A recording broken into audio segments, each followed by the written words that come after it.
Bonjour et bienvenue dans ce tutoriel concernant la mise en route d'Axe Brushless depuis Machine Expert V2.0.2 à partir d'un M262, partie 2. Donc tout d'abord, nous allons enregistrer le projet avec un nouveau nom. Voilà, enregistré. Ensuite, nous allons nous connecter aux deux Lexium 32, enfin pardon, les deux Lexium 32, nous allons les connecter au M262, faire le paramétrage dans Machine Expert pour cette partie-là. Et puis d'abord, nous allons passer sous SoMove pour préparamétrer et préparer les variateurs à notre besoin. Donc, nous passons dans SoMove. Voilà, nous allons nous déconnecter. Je vérifie. Donc là, je suis connecté via le port série, un port série sur mon PC. Donc, je me connecte au premier variateur. Le but ici est de repasser les variateurs en configuration d'usine, préparer deux paramètres, enfin surtout désactiver deux paramètres par défaut. Donc, en premier lieu, hop, restaurer les réglages d'usine. Donc, équipement, fonction utilisateur, restaurer les réglages d'usine. Voilà. Le variateur me dit que j'ai une première mise en service à faire et les paramètres ont été modifiés. Donc, nous allons les enregistrer dans la 2EPROM. Voilà. On va redémarrer le variateur. Première fois. Et ici, en fait, il faut désactiver les fins de course, marche avant et marche arrière, qui sont par défaut actifs, mais qui ne sont pas câblés physiquement sur les dévariateurs que j'utilise. Donc, nous allons dans liste des paramètres, variateur, bon, fonction d'entrée-sortie, entrée logique, et donc, on désactive le positive limit switch ainsi que le négative limit switch. Voilà, donc une fois de plus, paramètre modifié, on enregistre et on redémarre. Par défaut, la configuration Cercos, l'adresse Cercos du variateur est à 0. Nous allons utiliser le mode topologique, c'est-à-dire que c'est le M262 qui va donner à chaque variateur un numéro d'adresse. Si nous avions été en mode d'adressage Cercos, c'est-à-dire ici, voilà, non pas mode topologique ici, on va se déconnecter, mais pardon, mode Cercos, à ce moment-là, dans SoMove, il aurait fallu ici donner, voilà, bus de terrain, donner ici une adresse. Donc, par exemple, 1 pour le premier variateur, 2 pour le deuxième variateur, mais on peut faire comme on veut, on a du choix, on va de, non pas 0, parce que 0 c'est réservé au mode topologique, mais de 1 à 255, il y a de quoi faire pour faire des paramétrages un peu spécifiques. Voilà, donc pour le premier variateur, nous avons terminé. Voilà, on se déconnecte. Maintenant, donc, je vais physiquement me déconnecter du premier et me reconnecter au deuxième variateur. Sur le premier variateur, il y a écrit FSU, qui signifie First Startup, premier démarrage. On laisse comme ça. On appuiera juste sur échappe sur le variateur de façon à réafficher le RDY, ce qui signifie qu'il est ready, qu'il n'y a pas de défaut, qu'il est prêt à passer en run. Voilà, donc je me connecte au deuxième variateur. On va faire exactement les mêmes actions.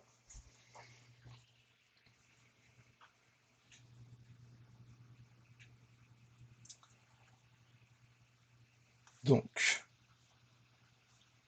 équipement, fonction utilisateur, restaurer les réglages usine. Voilà. On sauvegarde. On va remettre à 0 ici, pardon. On sauvegarde. Équipement, fonction utilisateur, redémarrer le variateur. OK.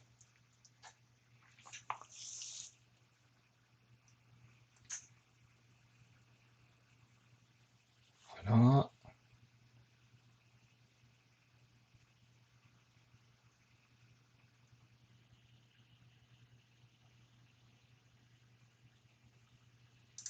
Voilà, donc maintenant nous en retournons donc dans liste des paramètres, fonction entrée-sortie, entrée logique, et on désactive les deux entrées fin de course. Comme tout à l'heure, on enregistre dans la 2EPROM, équipement, fonction utilisateur, redémarrer le variateur, OK.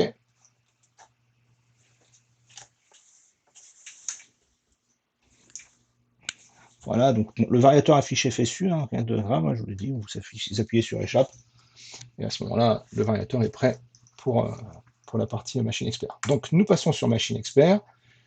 Nous allons changer deux choses importantes. Nous sommes passés physiquement sur des vrais variateurs, donc on passe du mode opératoire simulé au mode opératoire activé. Donc pour le premier axe, nous allons sur le deuxième axe, voilà, working mode, mode opératoire, activé. Voilà, on se connecte au contrôleur. Du fait d'avoir fait la modification ici dans la partie paramétrage, il va falloir retransférer tout le projet. Cependant, il faut savoir que cette variable desired state est modifiable directement dans le programme, de façon à pouvoir passer d'un axe réel à un axe virtuel, entre guillemets, euh, dans le programme, et ainsi pas avoir à redémarrer, dans tous les cas, la machine.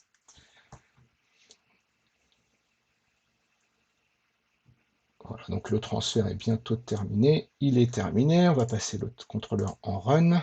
Voilà. Et maintenant, il faut aller dans Sarcos Master, et ici, nous allons pouvoir, voilà, le réseau a redémarré tout seul, puisqu'on a redémarré le contrôleur, et on voit bien ici que nous sommes passés en phase 4. Donc ce paramètre-là pardon, le actual state peut passer en erreur. Je vais le faire par exemple ici en déconnectant un des axes physiques.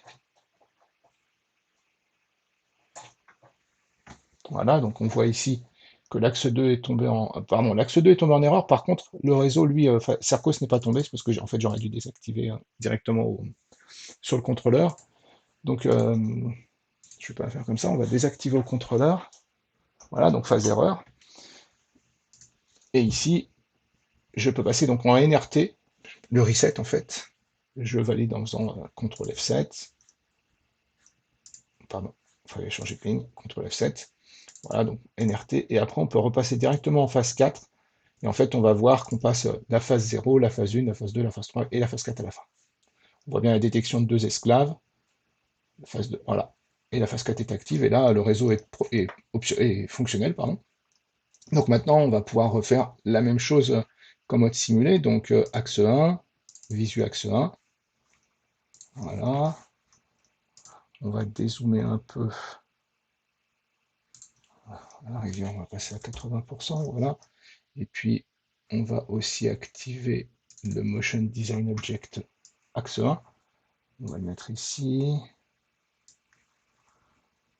Là. En essayant d'avoir un maximum d'informations sur l'écran. Et voici. Et donc maintenant, alors toujours pareil, un petit reset au démarrage. On passe en run, donc on voit bien enable status. Voilà.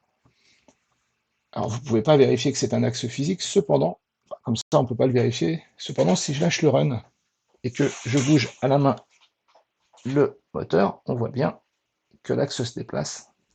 Donc c'est pas un axe virtuel. Voilà, donc commande, là je suis en run. Je repars avec des paramètres comme nous avions mis au départ, donc 45 degrés par seconde, 45 degrés par seconde carré, pour l'accel et la décel, et puis pour le jerk, on va faire du 45 degrés par seconde cube. Un mouvement, donc là le moteur tourne physiquement. Je peux faire une commande de stop. Voilà. Je peux dire que physiquement ici, il était à la position 0. On voit que la position d'origine a été déclarée et valide. Et maintenant, je peux faire, par exemple, 180 degrés en mouvement absolu. Pardon, il faut que je lâche le stop. J'envoie les 180 degrés. Et voilà, le moteur a fait le mouvement. On peut faire la même chose maintenant sur l'axe 2. Donc, on va ouvrir axe 2, visu axe 2. Ici, on va monter, on va passer à 80%. Voilà. Comme ça. J'ai juste oublié de prendre le motion object, l'objet motion axe 2. Donc,